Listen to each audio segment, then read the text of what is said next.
And immediately he left the synagogue and entered the house of Simon and Andrew with James and John.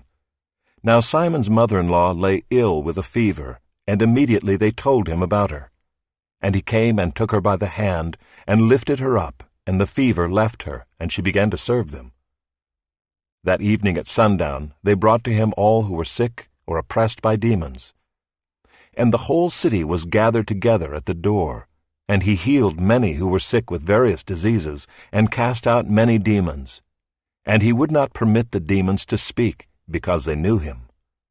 And rising very early in the morning, while it was still dark, he departed and went out to a desolate place, and there he prayed. And Simon and those who were with him searched for him, and they found him and said to him, "Everyone is looking for you." And he said to them, "Let us go on to the next towns, that I may preach there also, for that is why I came out." And he went throughout all Galilee, preaching in their synagogues and casting out demons. And a leper came to him, imploring him, and kneeling said to him, "If you will, you can make me clean." Moved with pity, he stretched out his hand and touched him, and said to him, "I will. Be clean." And immediately the leprosy left him, and he was made clean. And Jesus sternly charged him, and sent him away at once, and said to him, "See that you say nothing to anyone, but go, show yourself to the priest, and offer for your cleansing what Moses commanded, for a proof to them."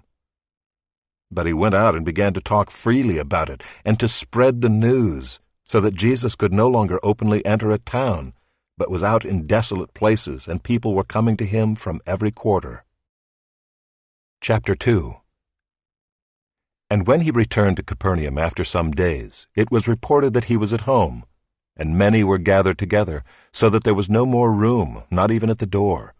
And he was preaching the word to them. And they came, bringing to him a paralytic, carried by 4 men.